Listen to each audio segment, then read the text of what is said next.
দ্রব্যের ভিতর গোমাতার দুধ আর পঞ্চদ্রব্য গোবর গোমূত্র আদি, কেননা আমাদের যতগুলি ধর্মীয় কাজ এগুলাতে এই পঞ্চদ্রব্যের অবশ্যই প্রয়োজন থাকে। বিনা পঞ্চদ্রব্য আমাদের কোনো ধর্মীয় কাজ হয় না। এমনকি সমাজের মধ্যেও যে অশৌচ আদি হয়ে যায়, সে অশৌচের নিবৃত্তির জন্য পঞ্চদ্রব্যের প্রয়োজন।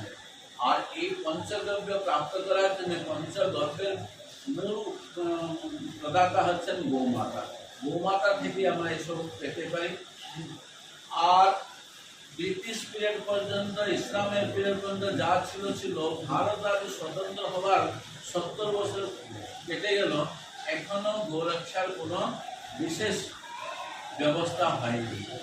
আর এই 70 বছর পূর্বেই যখন ব্রিটিশ সরকারের সাথে ইন্ডিপেন্ডেন্ট ট্রিটি, ভারত স্বতন্ত্র হয়নি, ভারত হচ্ছে স্বতন্ত্রতার সন্ধি, এবং সেখানে এই নিশ্চিত করা হয়েছে 30,000 টন প্রতি বছর ভারতবর্ষ ইংল্যান্ডকে গোমাংস রপ্তানি করবে। জওয়াহরলাল নেহরু সিগনেচার করেছে। অতএব এই যে তাকে পাঠাবে কোত্থেকে, গরু না কাটলে তো পাঠাতে পারছে না। এর জন্যে সরকারও বাধ্য, যে সরকার আসুক না কেন, সেও বাধ্য যে গো হত্যা করে তার মাংস ইংল্যান্ডকে রপ্তানি করবে, নেই তো আন্তঃরাষ্ট্রীয় চুক্তি ভঙ্গ হবে। অতএব সরকারের এই প্রয়োজন যে বিল নিয়ে এসে বা যে কোনো প্রকারে এই চুক্তিকে নষ্ট করা এবং ভারতবর্ষ থেকে গোমাংস রপ্তানির ব্যবস্থা তুরন্ত বন্ধ করা। আর ভারতবর্ষ থেকে গোমাতা তো রপ্তানি হচ্ছে, গোমাংস তো রপ্তানি হচ্ছে, তার পরিবর্তে কি কিনা হচ্ছে, পেট্রোল ডিজেল এসব আসছে আরব কান্ট্রি থেকে। আর তাতে কি হচ্ছে, দেশের মধ্যে পলিউশন বাড়ছে। এমনকি এই যে মেশিন দিয়ে ধান কাটা, গম কাটা, এটাও বন্ধ হওয়া উচিত। কেননা মেশিনের দ্বারা কাটার ফলে আজ দিল্লি, পাঞ্জাব ইত্যাদি পলিউশনের মধ্যে ভরে যাচ্ছে। কিন্তু ক্ষেতের মধ্যে যে পরালি আজ থাকছে, তাকে আগুনে তারা জ্বালিয়ে পলিউশন, চারদিকে প্রদূষণ বেড়ে যাচ্ছে। সুতরাং যদি গোমাতার সংরক্ষণ হয়, তাহলে সেই পরালি গোমাতার খাদ্যরূপে এসে যাবে। আর চাষবাসের জন্য আর এই যে ট্রাক্টর আদির ব্যবস্থা তাড়াতাড়ি হবে, তাড়াতাড়ি বাকি কি হবে, জমি তো অনুর্বর হয়ে যাচ্ছে, জমি অনুর্বর হয়ে যাচ্ছে, তাতে শস্য কেবল সার দিয়ে আমরা খাচ্ছি কি, এর ফলে আমাদের শরীরে যাচ্ছে কি কীটনাশক এবং ইউরিয়া আদি যে ফার্টিলাইজার। এর দ্বারা আমাদের শরীরে বিভিন্ন প্রকার রোগ হচ্ছে এবং নতুন নতুন রোগ আসছে। এ থেকে রক্ষা পাওয়ার জন্য গো রক্ষার বিশেষ প্রয়োজন।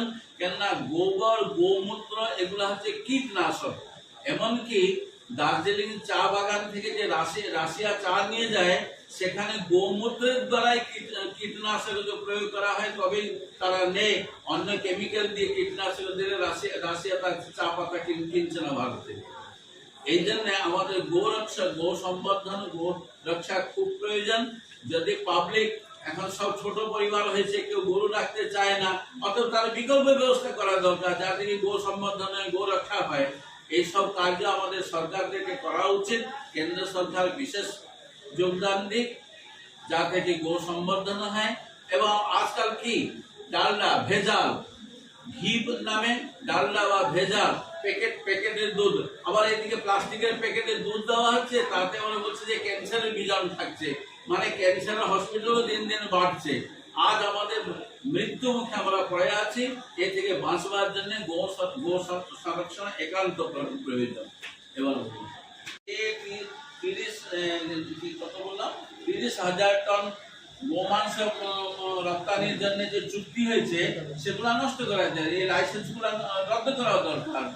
তো এর বিরুদ্ধে আপনি কি রাস্তায় নামবেন, নাকি আপনি কোনো সরকারকে, যে আপনার রাজ্য সরকার আছে, আপনার কেন্দ্র সরকার আছে, এটাকে আপনি কি চিঠি দেবেন, নাকি আপনারা রাস্তায় পথে আন্দোলন করবেন? কি রাস্তায় আপনার? প্রথম তো এখনো ভারতবর্ষে এমন কানুন আছে যাতে কি সব গরুকে কাটা যায় না, কিন্তু সব চলছে আর কি। আইনত সরকারদেরকে উদ্বুদ্ধ করতে হবে যাতে কি সেই আইনগুলোকে বলবৎ প্রয়োগ করা হোক। আর এই যে যারা যারা লাইসেন্স পেয়েছে তাদের লাইসেন্স রদ্দ করার জন্য সরকার উপরে বিভিন্ন প্রকারে দেওয়া হচ্ছে। কেবলমাত্র আন্দোলন করা হবে না, কেবলমাত্র বলার দ্বারা হবে না, অনেক রকম তার প্রক্রিয়া আছে। আন্দোলনও তার একটা অঙ্গ, সেগুলো করতেই হবে। সন্ন্যাসী বা যে সনাতন ধর্মাবলম্বী আমরা মশা মারাটাও অপরাধ মনে করি, সেখানে অন্য জার্সি গাড়িকেও তো মেরে ফেলবো, এটাও আমরা কখনো স্বীকার করতে পারি না।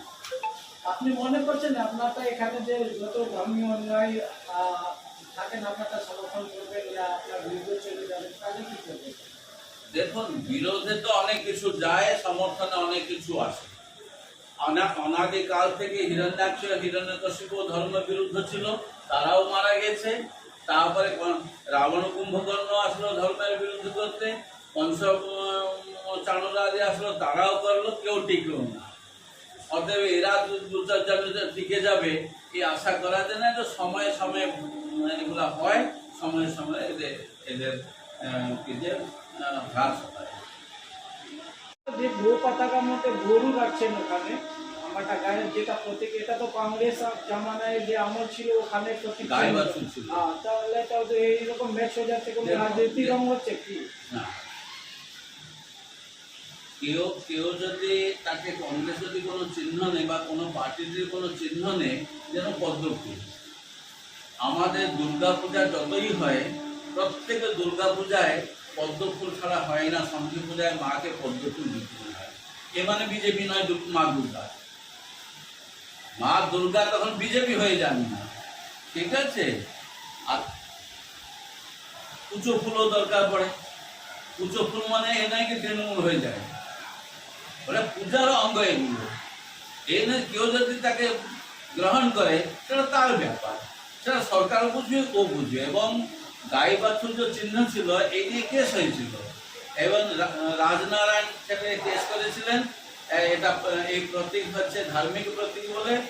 আর গাই বাছুর চিহ্ন রামরাজ্য পরিষদে পূজ্য করপাত্রী মহারাজ গাই বাছুর চিহ্ন চেয়েছিলেন চুনাব আয়োগের কাছে, কিন্তু ধার্মিক প্রতীক বলে তাকে দেওয়া হয়নি।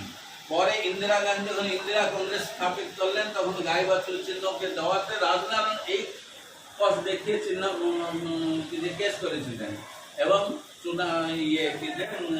চুনাব আয়ুক্ত সেটাকে ফেরত নিয়ে গিয়েছিলেন, নিয়ে হাত চিহ্ন দিয়েছে। ঘটনা অতটাই ঘটেছে।